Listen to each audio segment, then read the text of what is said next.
Hi, everyone. I'm Karen Curry Parker. Welcome to the Understanding Human Design podcast. I'm here today with Debby Levering, and we're going to be talking about letting go, which is, I think, probably one of the most challenging things we can do sometimes. And I want to start, as I welcome you into this conversation that we're going to have, I want to start with a sentence that you gave me as we were chatting before. And I just, this jumped out at me. I actually literally wrote it on a piece of paper, which I'm going to slap on the wall in front of my desk when we are done. And the statement you said was, "The biggest change in my life happens when I dare." How did you learn that? Tell me the story of where you mastered becoming the daring change maker that you are. I think the time that hi, by the way, everyone. I think the time that I was stuck the most was I went through really huge, massive depression way back, like end 90s. And I was so stuck. And I realized that something needed to change. And what needed to change was getting out of the loops that I was playing in my head over and over and over again. And what happened was I was in such a bad way that the doctors, because I was at work, but I was off work because I couldn't work. And the doctor said that I needed to go and be with my parents. And they lived in Costa Rica. And so I went and I had permission to stay with them for a couple of months. And we were driving one day, they just took me out of the house, went for a drive, and I saw this sign and it said bungee. And I said, I want to go down that road.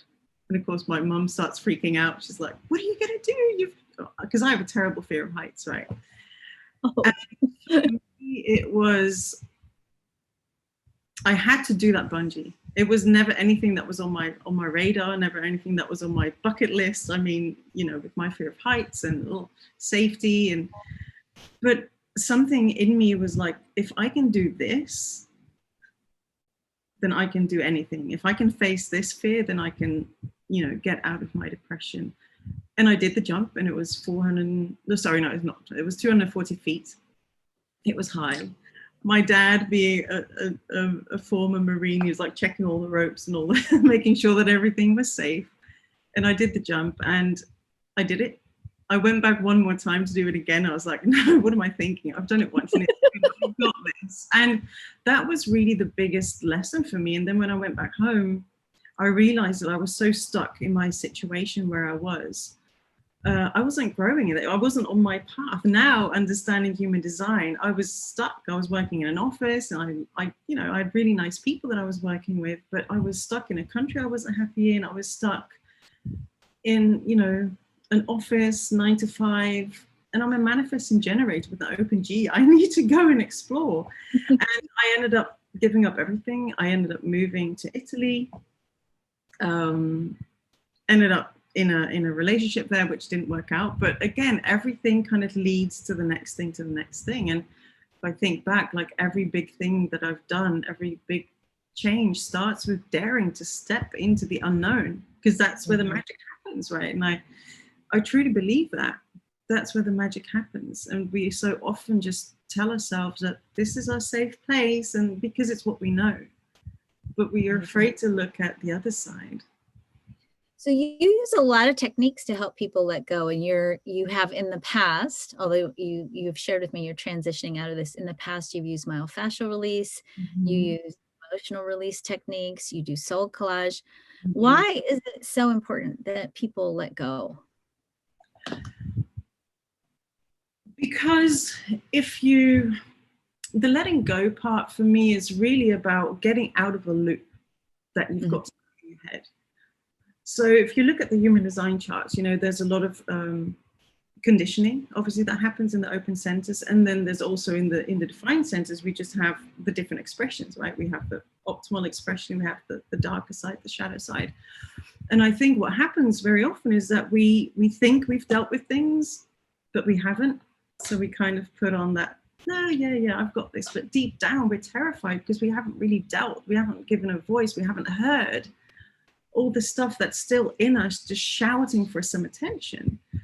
And once we can process that and really listen to that and allow and accept that side of ourselves, which is what, we're a whole, we're human, like we all experience all these emotions. And once we acknowledge that and listen to that and tap into that, which we do with the tapping, and make soul collages around our archetypes and the darker sides of our soul, if you will, then you can let go. And then once you do that, then you open everything up for the true creativity, which is going to lead you to whatever it is in your life that, your path that you want to be on, that you're meant to be on. So that's really why, to just tap into that creativity. Do you have any examples of the soul collages that you've done that you can show us? Do. So soul collage is a really fun process where we have a card 5 by 8 inches and a bunch of magazines, images from books or magazines. Like I have so many boxes here, and we really just choose the images that jump out at us, and then we put them together, we collage them. And so as an example, so this is nice. It's the goddess. So what I've done with these, because of course you're dealing with copyright issues. So what I do, I go on Unsplash. If I have to show them or share them, I go on Unsplash and find pictures and then download them and use those so that I can show them, because otherwise there might be issues. So this is the goddess. And the day that I made this, it's really interesting. I pulled a card from my medicine deck, and it was the Raven. And the Raven is all about magic. And I've just been listening to a podcast about the magic that we have within us, the magic that we lose, the magic that we can create. And the Raven showed up. So that's why that one's in there. And then this one was all about abundance. So this is, one of the things that I do with my clients. And now I do it virtually. And so whatever it is that comes up from your...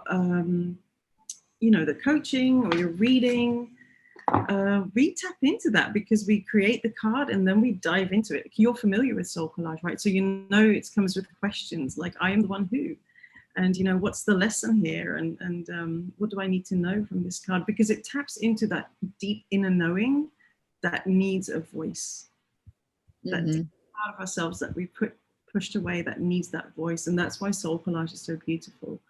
So yeah. And I think it's a beautiful process too, because when we look at research, what we see is that when we try to fix the left side of the brain, that logical reasoning part of the brain, and we try to reason with it, it really just kicks up doubt and suspicion, and it puts us into sort of a place of self-doubt, or a place where we have to try to defend either why or why not something can be valid in our lives. And when we move that creative process over to the other side of the brain, it allows us to explore possibility without triggering those doubt reflexes. So I think it's brilliant that you're using this in conjunction with your coaching. And of course, obviously you're able to do this virtually from your beautiful island where you are. So you talk about magic. You talked about magic with me a little bit in the beginning. What is your definition of magic? I think magic is that place that we can be in, the life that we can live, that we can create for ourselves without having all the doubts, all the fear of judgment, all the fear of failure, all the fear of what are people going to say, which is the judgment part. But I mean, how many years in our lives do we not waste because we're afraid of doing something and what are other people going to think about me? Letting that puts you in that magic. Like as a child, I always believed, of course, I think most kids believe in like fairies and stuff, but like things, I feel magic in things. And as you grow older, you kind of lose touch with that because you have to go to school and that's not real and da-di-da-di-da. But magic, like life is bigger than just this human body, right? We're a quantum being. We are here to express ourselves in the most magical way. So I also help my clients really strip that doubt. So really tap into, okay, let's just focus on me, because people are going to judge. And really, are they that important? the people that judge us, is their opinion really that important? I think once you can strip yourself off of all that, that's when you get in touch with the magic, whatever that might be for you. But for me, it really is just trusting my path completely. And we just talked about this. I've only just decided in the last couple of days that I do not want to continue the myofascial release part of my business, the body work. And now I'm saying it, like I've put it out there. So now it's happening. I've got my 2034, right? So is it scary? Yes. Is it the right thing to do? Yes. Because it's holding me back. And what's holding me back? Oh, I have to sell my table, which I had to import. Or, oh, my, what are people going to think? And are they going to judge me for, who cares? I'm doing this for me. And if you do things for you that feel aligned with you and you're working, in integrity, whatever that might be for you, then that's when the magic happens, because then you can just fully express yourself. And that's where the growth happens. Totally. And that's where you get the courage to dare, right? Courage to dare. I'm going to put that on my wall as well, actually. Well, you did it. What was it I said? You said, this is so typically manifesting generator, right? I said this thing, now I'm on to the next. The biggest change in life is when I dare. Yes. It's brilliant. Absolutely. Brilliant. Yeah. And in everything, there's a lesson, right? And can I quickly share another experience? Yeah. Stepping outside of my comfort zone. So this happened over a year ago now. I was invited to Camp Maverick. I don't know if anyone's familiar, but I was invited to go and be there, which that alone to me was amazing, like by me. And the girl that invited me is one of the organizers. She's like, you just need to be there. Trust me, you need to be there. It's okay. So I'm at this camp and there's, I don't know, like 120, 130 people there, and they're all like CEOs, big businesses, multimillionaires. And I'm there thinking, what am I doing here? I don't know. Then one night I woke up and they had a gong show at the last night. And in all honesty, I didn't even know what a gong show was. I just thought, talent. And I woke up in the middle of the night with this voice and it said, you need to sign up for the gong show. And I was like, yeah, right. And because I have no talent, like not anything for a stage, right? And it wouldn't let me go. So the next day I went to the girl to register and I said, I want to sign up for the gong show. And she's like, well, what's your talent?